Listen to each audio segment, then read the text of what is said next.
starts with the sovereign state deciding that it needs to make 3 new jobs and high-speed trains. It creates a currency when it demands its taxes be paid. El Congreso, pero este es el último panel, la última ponencia invitada que va a dar Agustín Mario, que es docente e investigador de la Universidad Nacional de Moreno, en Argentina. Ha publicado recientemente el libro Teoría del dinero moderno y empleador de última instancia, cómo la Argentina puede usar el pleno empleo para controlar la inflación, y que nos va a presentar ahora. El libro hace una exposición del marco analítico de la teoría monetaria moderna, cuyas fortalezas compara con el ingreso ciudadano o renta básica, como la conocemos mayormente aquí, y diseña un plan de empleador de última instancia para Argentina. El libro es un texto magnífico, ya se lo dije el otro día a Agustín cuando acabé de leerlo, y bueno, sin más dilación, que nos hable él sobre su investigación, sobre este libro que ha publicado, y al final abriremos un turno de preguntas. Empieza cuando quieras. Bien. Bueno, Esteban, primero te agradezco muchísimo por la invitación, Stuart también, que me contactaron cuando se enteraron del libro. Para mí, honestamente, es una alegría y un honor poder compartir con ustedes el libro y, digamos, las discusiones sobre MMT o teoría del dinero moderno, como me gusta llamarlo a mí. No estoy tan de acuerdo con lo de teoría monetaria moderna, porque si entendemos el origen del término, es una pequeña digresión, pero tiene que ver con la modern money de Keynes, ¿no? Del Treatise. Entonces no me parece tan correcto decirle teoría monetaria moderna, sino teoría del dinero moderno. Pero bueno, ese es un detalle menor. Bueno, un poco para que, digamos, para ponernos todos en una misma línea, simplemente contarles cómo surge el libro. El libro recoge esencialmente lo que es mi tesis de doctorado, y básicamente yo, digamos, me topé en realidad con la MMT y con la propuesta de empleador de última instancia a finales de 2013, cuando estaba por defender mi tesis de maestría, tesis anterior, digamos, que yo nunca había escuchado sobre el tema, la verdad. Entonces yo estudiaba políticas sociales en Argentina, y en Argentina, en el periodo posterior a nuestra gran crisis de 2001, tuvo cambios muy, muy profundos en términos de políticas sociales. Probablemente una de las más importantes haya sido lo que se llamó la asignación universal por hijo, que es básicamente una asignación familiar, un ingreso para los hijos de las personas que están desocupadas o que trabajan en la informalidad. O sea que eso permitió que todos los chicos en Argentina, todos los menores de 18 años en Argentina, tuvieran un ingreso con independencia de la situación laboral de sus padres, digamos. Y eso fue, la verdad, eso sí, se implementó en 2009, eso fue una política bastante revolucionaria a mi entender. Y yo estaba investigando esos temas, y la verdad es que la principal conclusión de ese trabajo previo mío fue que yo también me dedico a la econometría, como verán, no sé si los que leyeron el libro, digamos, tengo una formación bastante también en economía empírica y aplicada, y la principal conclusión de ese trabajo previo era que aun si uno pudiera hacer transferencias monetarias para los niños y para los adultos mayores, de un monto tal que superara la línea de pobreza, aún así, digamos, gran parte, más de la mitad de la pobreza, de la línea de pobreza, de la porcentaje de pobres que tenemos en Argentina, seguirían existiendo. O sea, la conclusión era que había que hacer algo había que hacer con la población, digamos, en edad laboral, en edad activa. Y eso es lo que me llevó a investigar sobre, bueno, qué propuestas existían, digamos, que se estaban debatiendo, y ahí es donde entré de lleno en el debate que mencionás vos, Esteban, en Argentina, que tienes también su historia sobre el tema, sobre, bueno, el debate de si hay que asegurar los ingresos o hay que asegurar el trabajo, renta básica versus trabajo garantizado, etc. Esa es un poco la puerta de entrada digamos, de esta investigación en particular, que después se plasmó en el libro. Yo me parece que lo más, pensé mucho en cómo hacer la presentación. La verdad que me parece que el libro es largo, en realidad son 6 capítulos de contenido, más la introducción general y la conclusión general. O sea que lo que me parece más interesante es hacer un paneo general de los capítulos del libro y centrarme en 2 o 3 cuestiones que me parece que los que estamos acá todos conocemos los fundamentos de la teoría monetaria moderna, entonces hay algunas cuestiones que a mí personalmente me gustaría debatir, entonces como tirar algunas puntas sobre eso. Simplemente, entonces, como les contaba, después nosotros tuvimos en Argentina la crisis de 2001, que terminó con la caja de conversión que tuvimos durante toda la década del 90, una crisis, bueno, que se ha estudiado mucho y que fue, digamos, realmente dramática en muchos sentidos. Después de eso se abre un cambio muy grande en la Argentina, y lo que yo llamo en el libro la etapa kirchnerista, de los gobiernos de Néstor Kirchner y Cristina Kirchner, entre 2003 y 2015, esa es la etapa que analiza básicamente el libro. Y la idea básica es que la lucha contra la tremenda situación social que dejó la crisis de 2001 en Argentina tuvo dos componentes principales. Por un lado, la reforma de la seguridad social, que les mencioné un poquito por arriba recién. O sea, realmente una expansión muy fuerte de los programas de seguridad social y de ingresos para los niños, para los menores de 18 años, y para los adultos mayores. O sea, básicamente en la Argentina cualquier adulto mayor se abrieron moratorias para poder permitir a las personas mayores jubilarse, aunque no hubieran hecho aportes a la seguridad social. Y lo mismo pasó, como les comentaba recién, con los niños y adolescentes. Es decir que, digamos, podemos asegurar que en la Argentina a 2015 por lo menos teníamos un sistema de seguridad social que aseguraba ingresos a los menores de 18 años y a los adultos mayores. Sobre todo con componentes no contributivos, digamos, independientemente de si habían hecho aportes o no en su vida laboral y demás, porque bueno, o sea, mucha gente le tocó vivir periodos de desempleo muy alto, entonces obviamente el gobierno reconoció que a veces uno no hacía aportes a la seguridad social, no porque no quisiera, sino porque no había trabajo.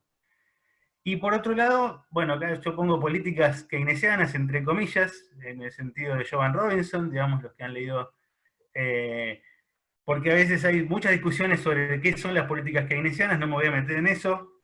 Creo que el mejor trabajo que encontré sobre eso es el trabajo de Paulina Cherneva, sobre qué son las políticas keynesianas realmente. Su tesis de doctorado para mí es una maravilla, así que recomiendo eso simplemente. Pero políticas de demanda, estímulo a la demanda en términos generales, y la idea era tratar de llegar al pleno empleo. ¿Resultó esta estrategia? Bueno, yo creo que fue muy exitosa en muchos sentidos. O sea, la pobreza en la Argentina en el periodo 2003-2015 se redujo a la mitad. La indigencia o la pobreza extrema se redujo 3/4 partes, y esto se explica, yo creo, por la muy generosa expansión de la seguridad social, y además por lo que llamó la ley de movilidad, que es un esquema básicamente de indexación de los ingresos de la seguridad social, con algo parecido a la inflación, digamos, digamos, siguiendo en alguna medida el nivel de precios, aunque después podemos ampliar sobre eso. Y este es el punto donde empieza en realidad la investigación, es que la tasa de desempleo llegó a su nivel más bajo en 30 años, que fue casi el 6% de la población activa, a finales de 2015, y el punto, lo que a mí me generaba inquietud, era que no solamente entre los economistas más tradicionales, sino incluso entre economistas que a mí no me gusta el término heterodoxo, la verdad, trato de no usarlo, pero a veces no me queda alternativa. O sea, economistas no ortodoxos, por lo menos, que consideraban que este 5,9% era una situación si no de pleno empleo, al menos próxima al pleno empleo, y que no había mucho margen para seguir avanzando en ese sentido.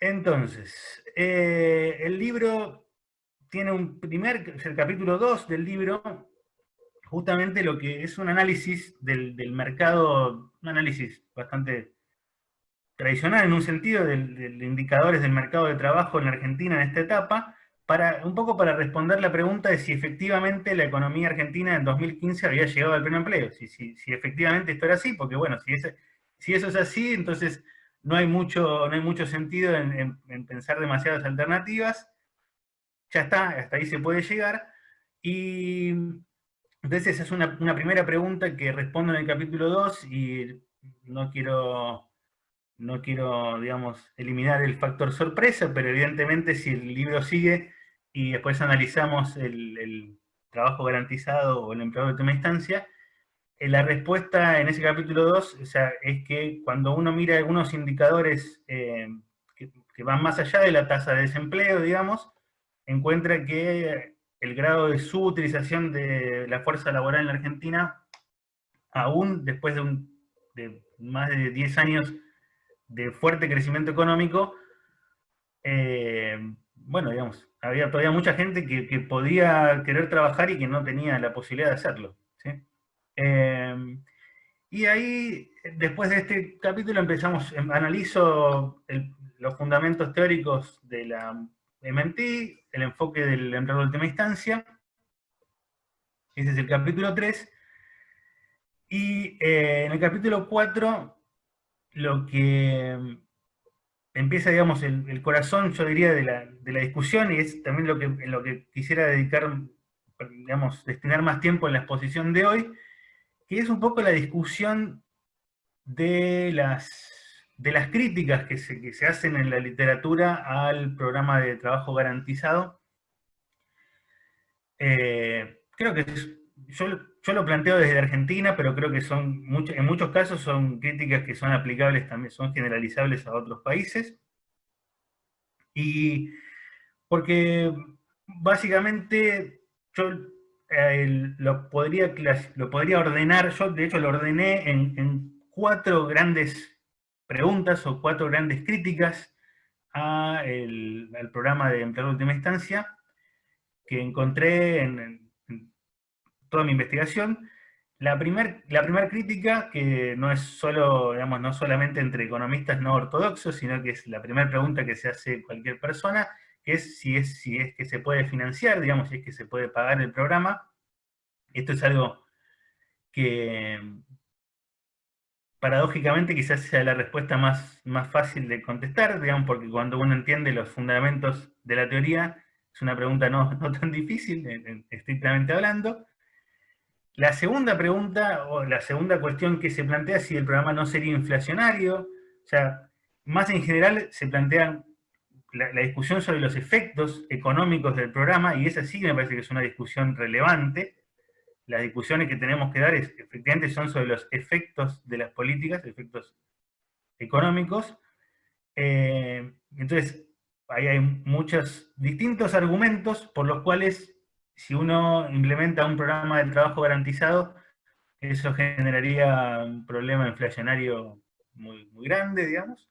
Entonces, una segunda crítica que la abordo de 2 maneras, o sea, en el capítulo 4, desde una perspectiva teórica, y en el capítulo 6, que prometo que no los voy a aburrir con eso hoy, pero en el capítulo 6 hay todo un trabajo más empírico, donde simulo un programa de empleo de última instancia para Argentina dentro de un modelo más macroeconométrico. Pero bueno, eso es, si a alguien le interesa, puedo comentar, pero no pensaba hablar demasiado sobre eso hoy. Una tercera crítica, que la pregunta general sería, bueno, ¿qué harían los trabajadores? ¿No? Porque una de las preguntas es, bueno, ok, le damos trabajo a todo el mundo que lo pide, pero ¿cómo organizamos eso? ¿Qué harían? ¿Cómo se organiza y demás? Y eso lo trato de abordar en el capítulo 7, a través de un caso de estudio, un programa que se implementó en Argentina también en 2009, que se llamó Argentina Trabaja, y es un programa que tiene muchas algunas seguro similitudes con la propuesta teórica del empleo de última instancia, pero es un programa chico, pero bueno, después puedo ahondar sobre eso. Y la última crítica, entre comillas, que he encontrado en la literatura es, bueno, justamente con la comparación con la propuesta de renta básica, ¿no? O sea, bueno, ¿por qué? La crítica sería, ¿por qué hacemos tanto lío? O sea, ¿por qué tratar de dar trabajo a la gente si simplemente podemos asegurarle los ingresos sin obligarla a trabajar? Y es todo mucho más sencillo, incluso desde el punto de vista administrativo. Entonces, esas eran las cuatro grandes cuestiones que encontré en la literatura y que me parecía que, o sea, que traté entre la medida de lo que pude, de abordar y contestar y problematizar en el libro. Ese es un poco el esquema del libro. Y como les decía, voy a fijarme cómo vengo con el tiempo, voy a tratar de ir un poco más rápido. Como les decía, bueno, el capítulo 2 es un análisis del mercado de trabajo en la Argentina. Voy a simplemente, como les decía, voy a ir un poco a la conclusión del capítulo.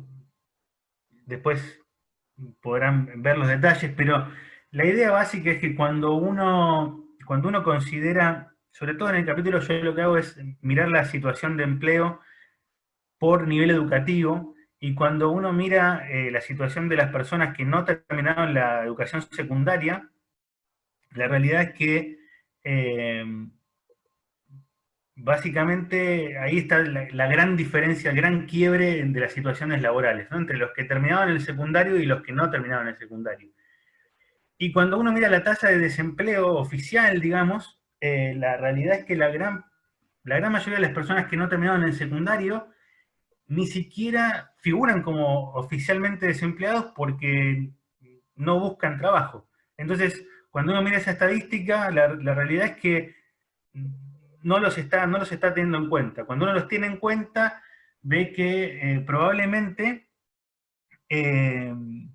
estemos subestimando el problema que tenemos realmente de subutilización de fuerza laboral, y por más vuelta que le demos y estadística que queramos encontrar, la realidad es que hasta que no haya un programa de trabajo garantizado, no vamos a poder saber la magnitud real del problema. O sea, la única forma que tenemos de conocer la magnitud real del problema es ofrecer un trabajo a todos y ver cuántos se anotan.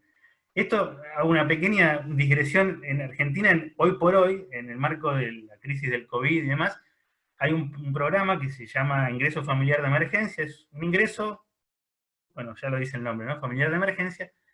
Y una de las grandes sorpresas que se llevan las autoridades que lo están administrando es que, claro, cuando calcularon cuántas personas iban a anotar, miraban el número de desempleados. Y después, la realidad es que esperaban tener 4 o 5 millones de inscriptos al IFE, y hoy en día tienen 9, y ya, no sé, digamos, prácticamente el doble. Y eso es básicamente por este problema que estoy mencionando, es porque no consideran que personas de fuera de fuerza laboral se van a anotar en estos programas. ¿Sí? Siempre son subestimados. Ya nos pasó en la Argentina en el 2002 con el Jefes también. Calculaban 500.000, vinieron 2 millones.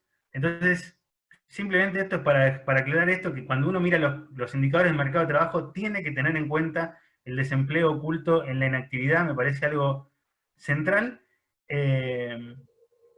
Y digamos, en conclusión del capítulo 2, el crecimiento solo no alcanza, no llega a todos lados, cuando hacemos estrategias de arriba hacia abajo, nunca las estrategias de arriba hacia abajo llegan lo suficientemente abajo, ¿sí? Bien, esto, digamos, el capítulo 3, a ver, ¿por qué me parece importante el capítulo 3? Es uno de los, me parece, más importantes del libro, porque muchas veces me ha pasado que cuando presento la propuesta de empleo de última instancia, muchas veces,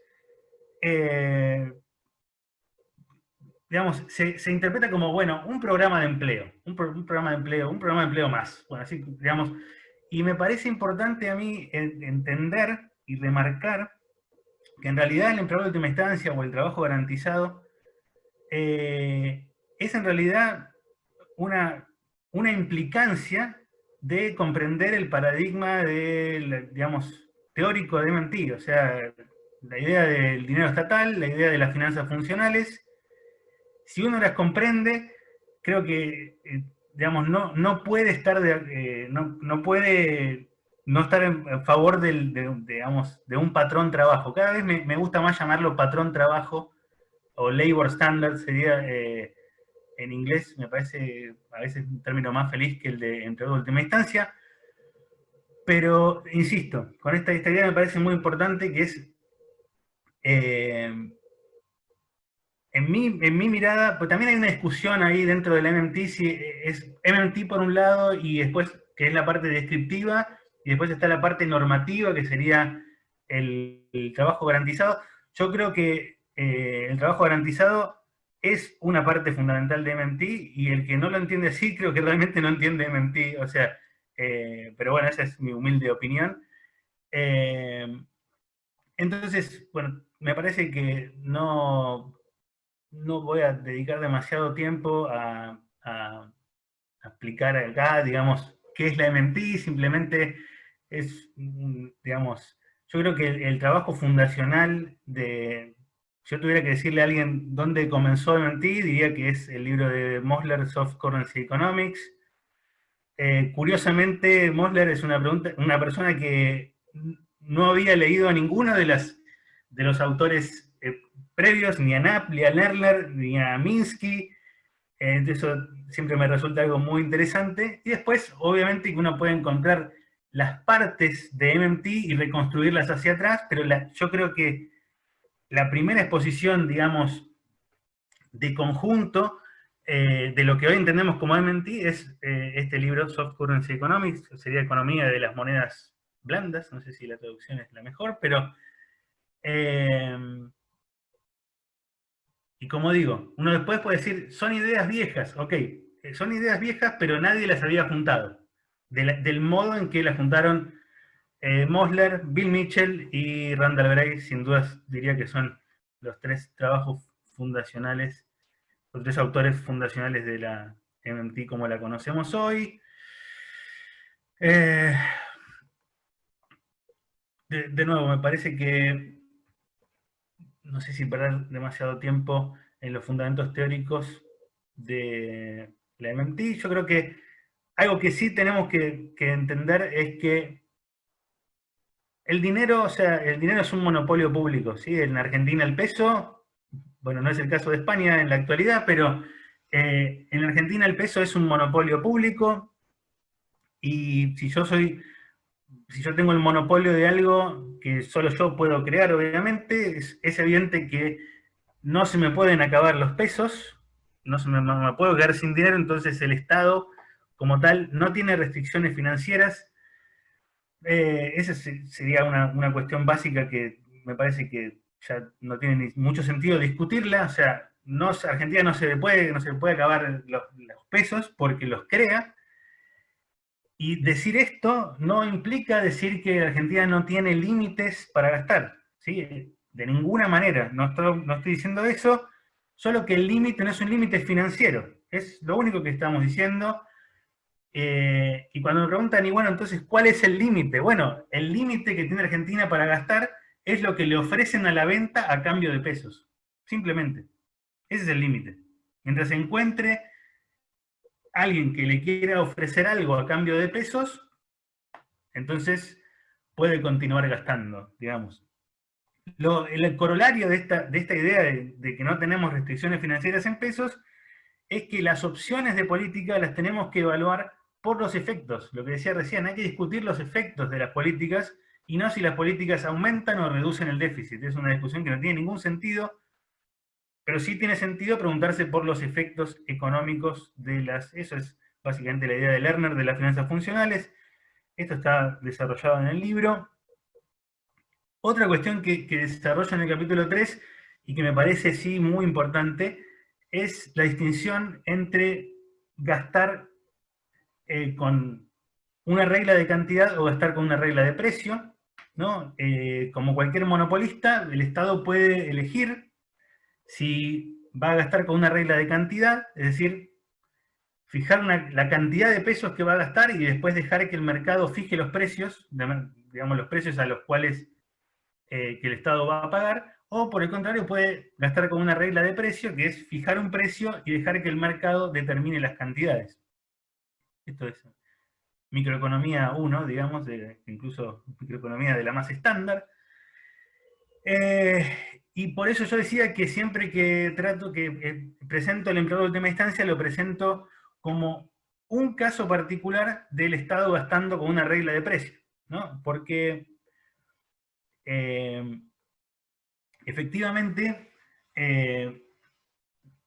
cuando uno aplica una regla de precio o aplica lo que es una política de buffer stock, tiene que decidir cuál es la mercancía, digamos, cuyo precio va a fijar. Nosotros en la Argentina, por ejemplo, ya tuvimos una experiencia de una política de buffer stock, toda la década desde el 1991 hasta la crisis de 2001, tuvimos el Estado gastando con una regla de precio, que fue, bueno, fijar el precio del dólar estadounidense.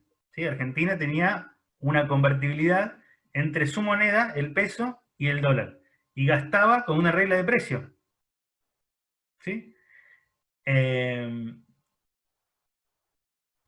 problema, bueno, digamos, como siempre que gasta una regla de precio, la mercancía patrón está siempre plenamente empleada, porque siempre se la puede vender al Estado, al precio fijado. O sea que en Argentina durante 10 años tuvimos pleno empleo de dólares, digamos, paradójicamente, y eso implicó, lamentablemente, muy alto nivel de desempleo en términos de trabajadores, ¿sí? Porque para poder sostener esa convertibilidad entre el peso y el dólar, digamos, el costo fue que la política fiscal, sí, dije fiscal, no me equivoqué, tenía que ser lo suficientemente restrictiva como para garantizar la convertibilidad, ¿sí? Que no haya exceso de pesos que generen una corrida contra el dólar. Bueno, eso tuvo su dramático final a finales de 2001, pero lo que quería remarcar acá simplemente es que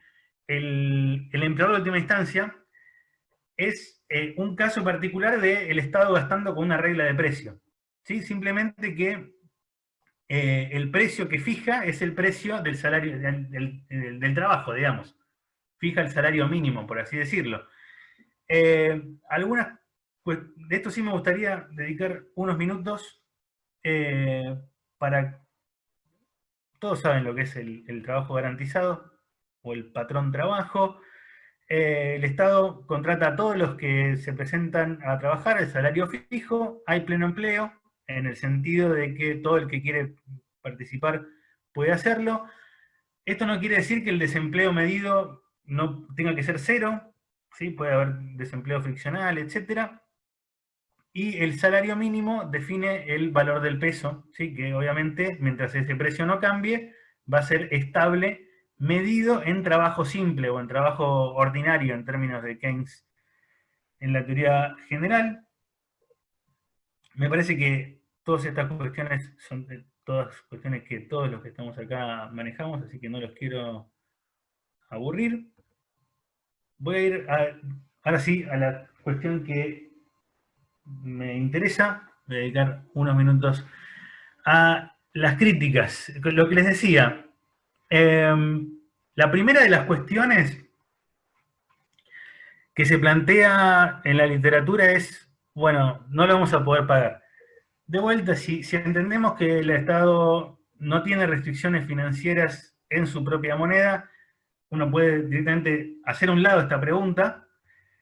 Incluso en las versiones más, que pongo acá entre comillas, más sofisticadas de la restricción presupuestaria del gobierno, que dicen algo así como, bueno, no, yo entiendo que al Estado no se le pueden acabar los pesos, pero el problema es que la deuda se puede tener una trayectoria explosiva, digamos. Esta es una versión, yo le llamo más sofisticada, de la restricción presupuestaria del gobierno. Entonces, lo que dicen es, mira, podés tener déficit primario, pero solamente si la tasa de interés es más baja que la tasa de crecimiento de la economía.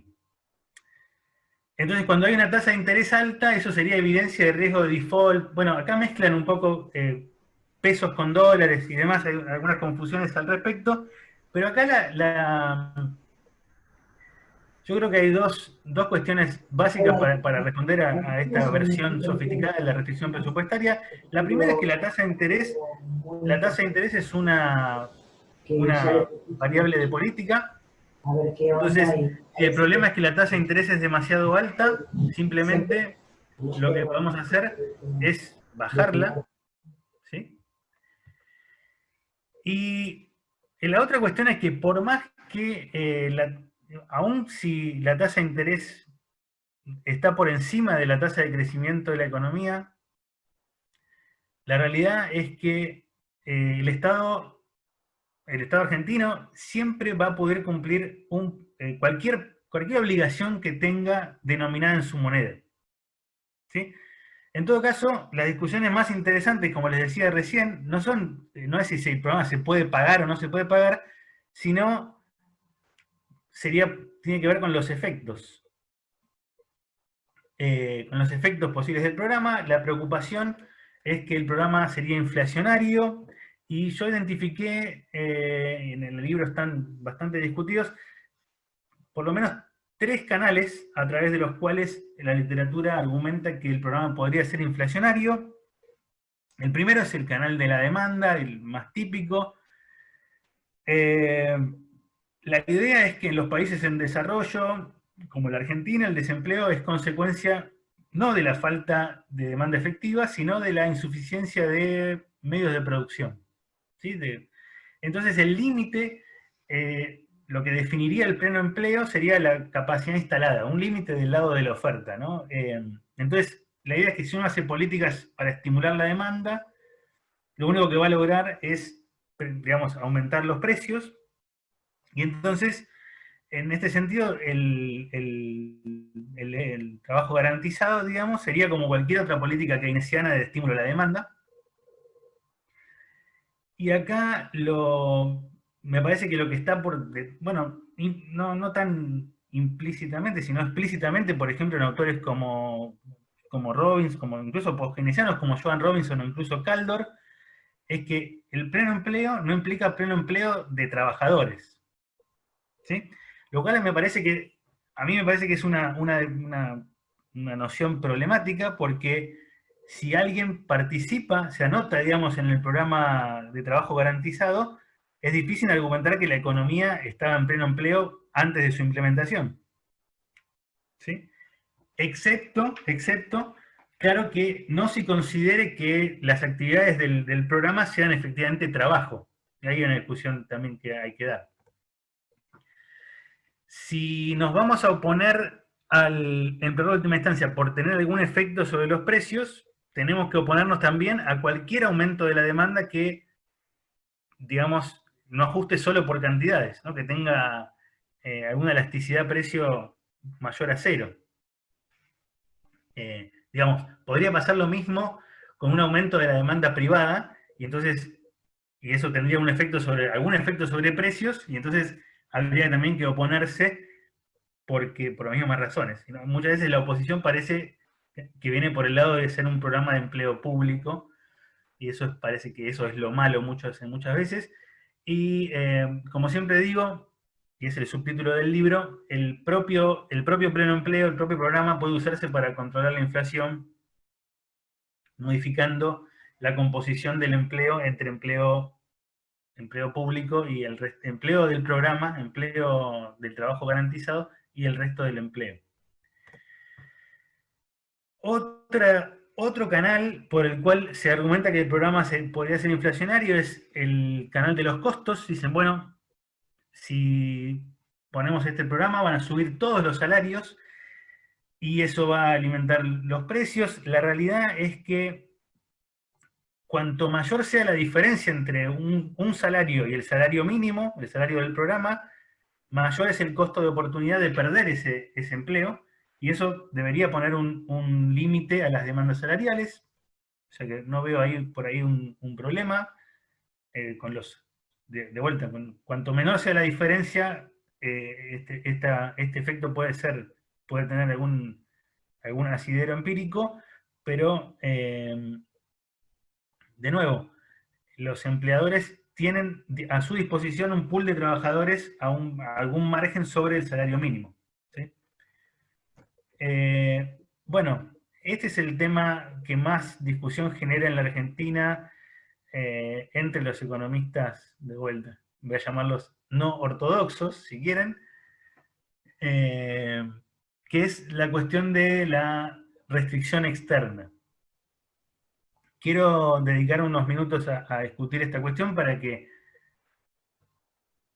ser justo y tratar de ser justo con el argumento. La idea es que si uno implementa un programa de empleador de última instancia, eso va a aumentar la demanda, lo cual va a aumentar la demanda de importaciones de la Argentina. Esto va a empeorar la cuenta corriente y esto va a tener eventualmente algún efecto sobre el tipo de cambio, más tarde o más temprano, dependiendo del régimen de tipo de cambio, pero algún efecto sobre el tipo de cambio, que eventualmente termina en una devaluación. Esa devaluación de la moneda genera un aumento de los precios, eso hace que caiga el salario real de los trabajadores, y eso hace que caiga el consumo y la demanda de nuevo, hasta volver al equilibrio externo.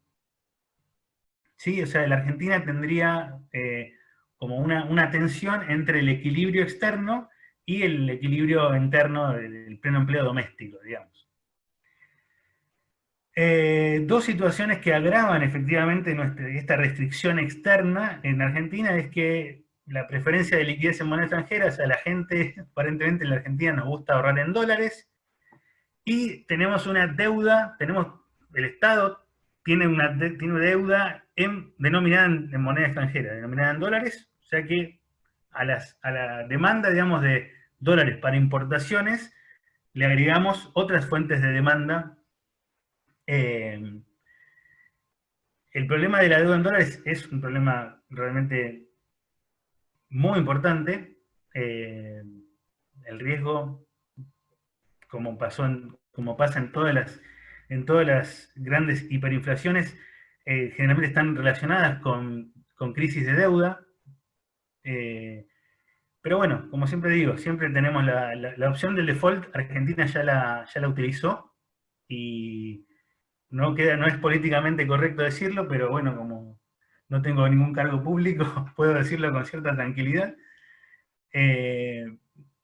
Siempre hay que considerar el mal menor, y a veces el mal menor puede ser el default, o alguna forma elegante de default.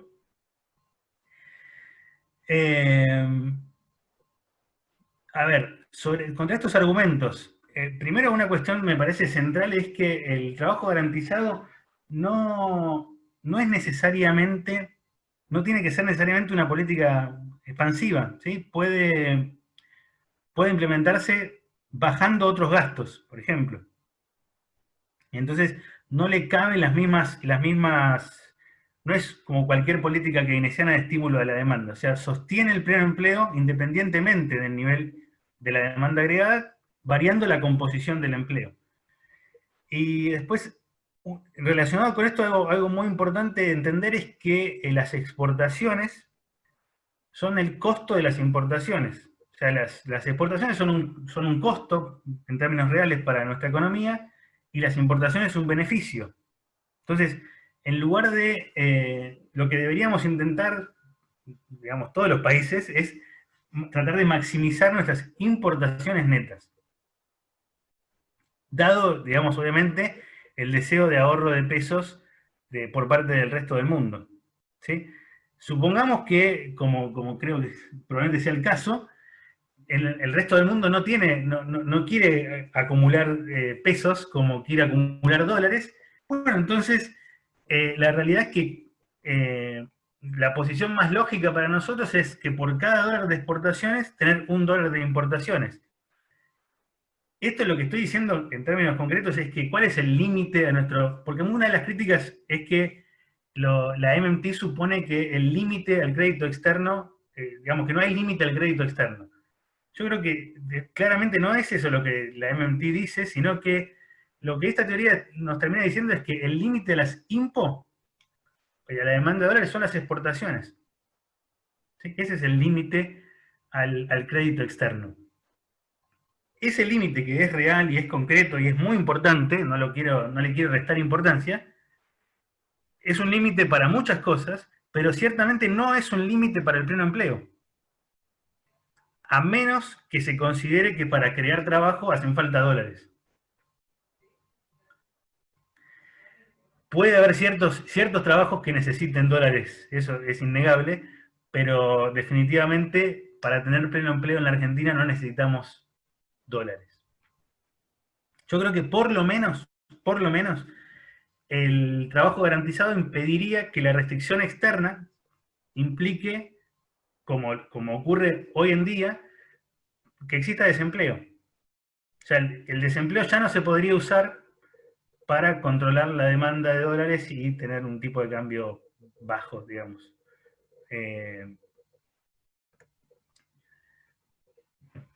Bien. Vamos a... Bueno, recién les mencioné, ya prometo que voy a ir cerrando para no aburrir con los detalles, pero este sí me parece una cuestión interesante por lo menos de plantear. Yo les decía recién que uno de los argumentos que hay es que, digamos, por los cuales el programa podría ser inflacionario, se vinculaba con esta idea de que el pleno empleo en los países en desarrollo no tiene por qué implicar pleno empleo en términos de la fuerza laboral. Una idea que está incluso en autores post-keynesianos. Entonces, mucho de este debate se relaciona por lo que entendemos por trabajo, ¿no es cierto? De hecho, yo acá puse algunos términos que he encontrado en la literatura de autores argentinos que dicen, bueno, el empleo de última instancia implicaría maquillar el desempleo, implicaría inventar puestos de trabajo, todo esto es textual, ¿eh? Y el empleo de última instancia es otro nombre para el desempleo. Entonces siempre la idea que está detrás es que, digamos, en realidad este programa no... Las actividades del programa no serían trabajo, en definitiva, esa es una crítica más profunda. De hecho, en muchas estadísticas en la Argentina, cuando se calculaban algunos autores el empleo genuino era el empleo total menos los programas de empleo, digamos. O sea que ahí ya le estamos poniendo una etiqueta a estos trabajadores de que su trabajo no es productivo. ¿Sí? De nuevo, yo creo que no tiene por qué ser así, ¿sí? O sea, yo creo que lo que siempre digo es que mientras haya necesidades insatisfechas, y en la Argentina les puedo asegurar que las hay muchas, siempre hay trabajo de utilidad pública por hacer. Obviamente que eso puede no ser rentable para el sector privado, pero eso es otra discusión. Entonces creo que esa es una discusión interesante. Y en relación a esto, como les decía, el capítulo 7 trata el caso de La Argentina Trabaja, que es un programa, es un empleador de última instancia, yo le llamo limitado, porque es un programa chico, que no es un programa abierto y demás, pero muestra algunas cuestiones que a mí me resultaron siempre muy interesantes.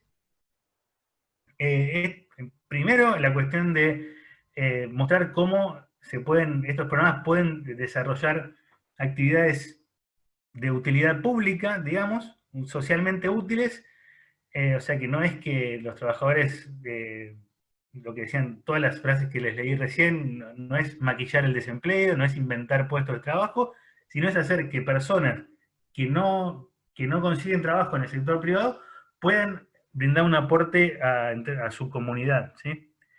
Y también mostró este programa cómo un programa más grande se podría implementar por fases y de manera descentralizada. O sea, el Estado solo tiene que financiarlo. No hace falta ni que lo organice ni que lo implemente. ¿Sí?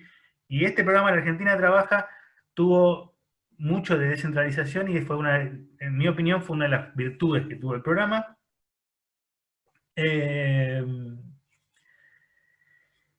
Y como les decía, muchas veces los problemas que la literatura encuentra en estos programas, pasó lo mismo en Argentina con el Jefes a la salida de la crisis, yo creo que tienen que ver no porque el programa, porque son programas masivos, sino por todo lo contrario, porque son programas que no son lo suficientemente masivos, y como son condicionados, sin inscripciones por tiempo limitado, etcétera, el programa es muy chiquito en relación al tamaño del problema que quiere solucionar, y esto abre la puerta a favoritismos, clientelismo, bueno, etcétera, que se solucionarían si el programa fuera un programa abierto. Después, bueno, queda la discusión de la renta básica. Yo creo que también todos están familiarizados. Ya hablé como 40 y pico de minutos, pero todos están familiarizados con el concepto de renta básica. Yo creo que el problema básicamente es que parten de un diagnóstico. Muchas veces yo me tomé el trabajo de analizar los escritos de Van Parix, que me parece el autor más importante de la, digamos, por lo menos de la versión más moderna, las versiones más modernas de la renta básica, para ver cómo él entendía el problema del desempleo y de la inseguridad de ingresos, y básicamente tiene una teoría de los economistas conocemos, que es la teoría de los salarios de eficiencia. Entonces, parte de un supuesto equivocado, que es que el empleo es un recurso escaso. Entonces, así como existen rentas de monopolio de los recursos naturales, existirían, según Van Parix, rentas de empleo, y entonces hay que cobrar un impuesto a esas rentas de empleo, de los empleos escasos, para financiar un ingreso, una renta básica, un ingreso ciudadano, etc. De nuevo, yo no estoy en contra de la renta básica por cuestiones morales o éticas, no me parece, no es, digamos, no es que estoy en contra porque la gente no lo merezca o nada de eso, sino que lamentablemente en estas economías como las que conocemos, en las que vivimos, las economías monetarias capitalistas de la actualidad, me parece que hay que generar incentivos que no pueden ser solamente voluntarios para que se produzcan las mercancías que nuestros ingresos pretende comprar, ¿sí? Entonces, un poco esa es la discusión, los aspectos más débiles, me parece, de la renta básica, que muchas veces ni siquiera se analizan. Digamos, cuando uno lee sobre renta básica, lee sobre una perspectiva el planteo es desde una perspectiva de derechos, y está perfecto el derecho al ingreso, como está perfecto el derecho al trabajo, pero me parece que falta la discusión de la renta básica, le falta análisis económico. Por eso el capítulo 5, digamos, justamente se titula Aspectos económicos del ingreso ciudadano, que es lo que trato de discutir en ese capítulo.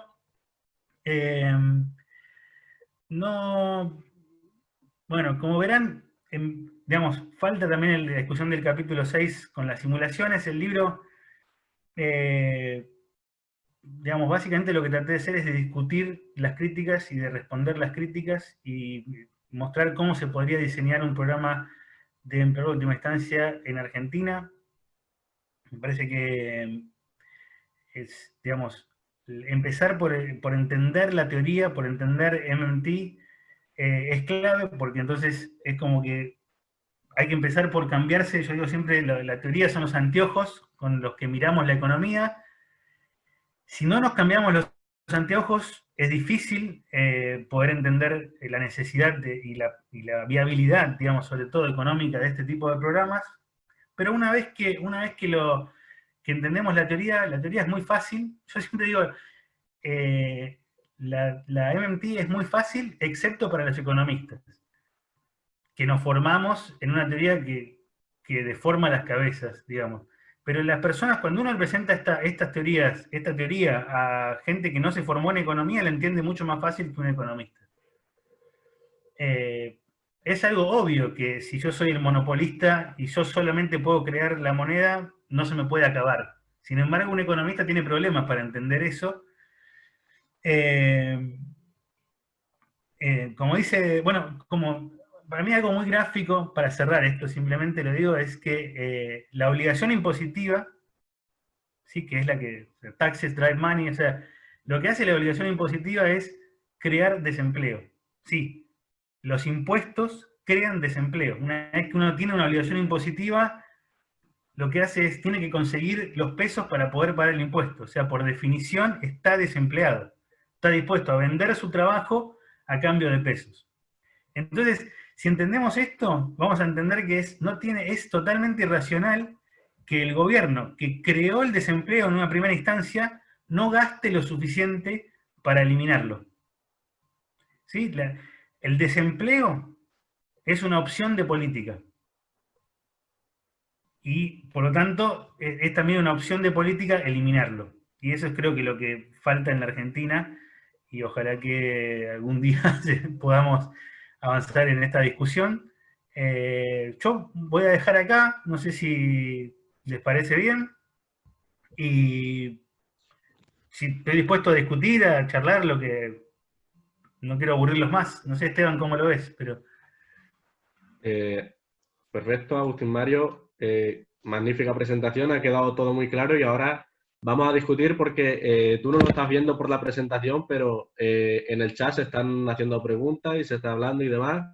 Y bueno, bien. Ahora sí, ahora que las puede ver, quien quiera lanzar las preguntas, cierra la presentación, Agustín. Y podéis poner las cámaras ya todos para hablar y demás. Pues enhorabuena, tengo tu libro, Agustín, pero bueno, reparte 2 turnos, Esteban, perdona. Bueno, venga, ya empieza tú y luego... Empiezo ya, me lanzo. No, que tengo su libro, pero tengo una cola de lectura importante y todavía no he llegado, pero lo voy a leer este verano seguro, porque me interesa mucho además la parte de modelización. Estaba pensando que una definición de empleo, a mí, de empleo involuntario, la que me gusta a mí es una que definió Keynes hace ya el siglo pasado, ¿no?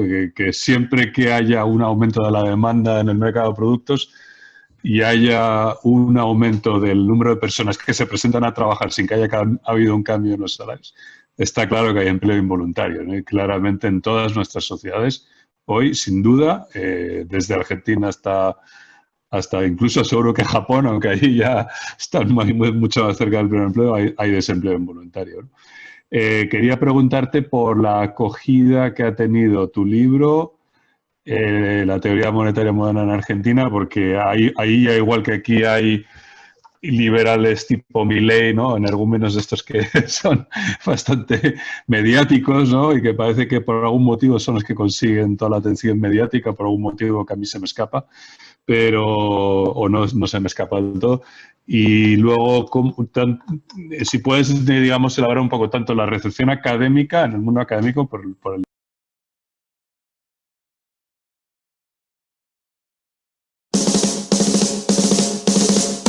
That's great, it starts with a sovereign state deciding that it needs to make 3 new jobs.